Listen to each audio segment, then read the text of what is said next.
Hi everyone, Keith here. Hey, I wanted to make another quick video here to help you with this thing about definitions. Basically, there's over 800,000 United States codes, and those are federal codes.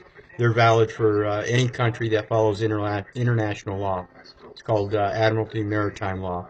And so if you're in Australia, New Zealand, United Kingdom, anywhere that follows international law under the regulations of the UN, which is located here in New York of America, um, those are codes that you can refer to in your court cases, um, as well as the IRS. IRS is not a U.S. organization. It is the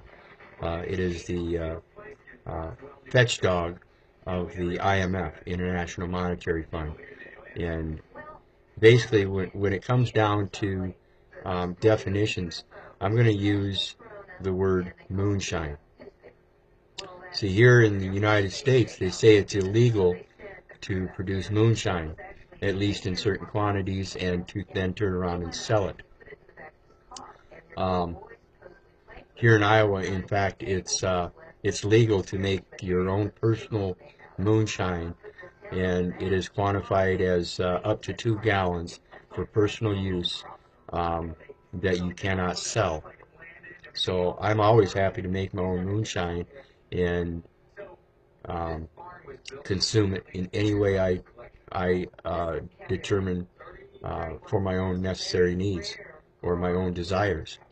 And the way I'm going to explain this is that though they call it moonshine, they define it as moonshine, and they can actually take the product that I produce and test it, and by their own guidelines determine that it is in fact moonshine. That's their definition, and basically what it is, what it boils down to, is just boiling it down. And what I mean there is I could take my moonshine in its pure form, straight moonshine with clear liquid, just like you would see on any shelf, and use it as starting fluid, or not starting fluid, lighter fluid for starting a fire. I can use it for petroleum to run a motor or an engine of some sort. I can then turn around and put additives in it and turn it into a fruit cocktail, say, and instead of using it to start a fire or run an engine, I can then consume it by drinking it. Or I can then put it in a little cask and set it above a little candle with those fragrances, whether it be fruit fragrances, which is what I like to use, is apple and cinnamon. I will mix moonshine, their defined moonshine, with apple juice, sugar, and cinnamon, and then set it in a ceramic cask over top of a candle, and light that candle and use it as incense. Now, when that boils down, or evaporates all the moisture off, it becomes a thick, syrupy liquid, which you can then turn around and use as a topping for, say, a biscuit. So instead of consuming it through drinking it, you boil off the moisture and use it as a topping, or and this is all after using it as a incense. Or you can use it, say in the wintertime, you've got a sore throat. It works great as a throat soothing. So you need to understand that when they're defining things, that's their definition, not your own. You have intellectual property, and they have no right, period, to define you or anything you own. So when it comes to traveling down the public roadways, and you've clearly got your 2003 S10 clearly, properly identified as private property, and then they want to use some kind of unlawful conveyance to define it as a motor vehicle, and you as a driver in the performance of commerce which gives them some kind of right, supposedly, to pull you over and say, naughty, naughty. Fuck you. Fuck you and fuck you and fuck you. That's your definition.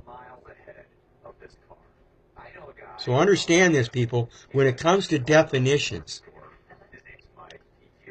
I've been posting some videos about definitions of words and looking up the etymology. And when it comes to that, what you're doing there is you're looking up the words that they are conveying in reference to placing you under their jurisdiction.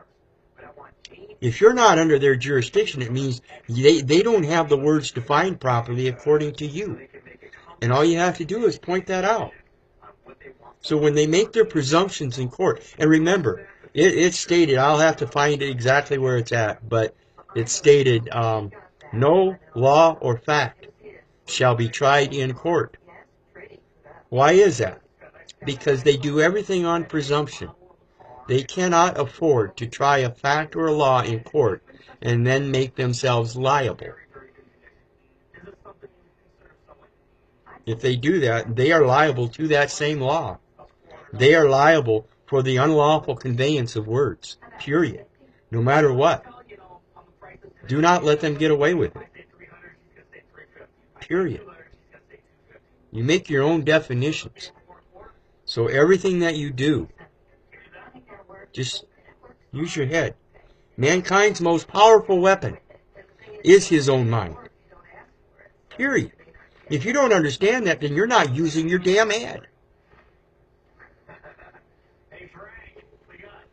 When it comes to this stuff, teach this to your children too. These are concepts, not facts.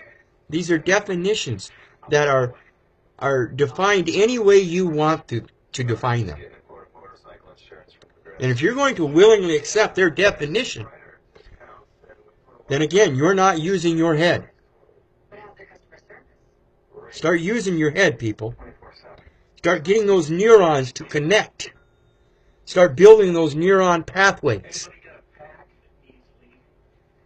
It's the only way you're going to be able to feed them is by showing them you're not ignorant. By showing them that you have some kind of intelligence. Because you are presumed stupid until you prove otherwise. This thing about being presumed innocent until proven guilty is bullshit. You are not presumed innocent until proven guilty. You are presumed stupid until you prove otherwise. God bless y'all.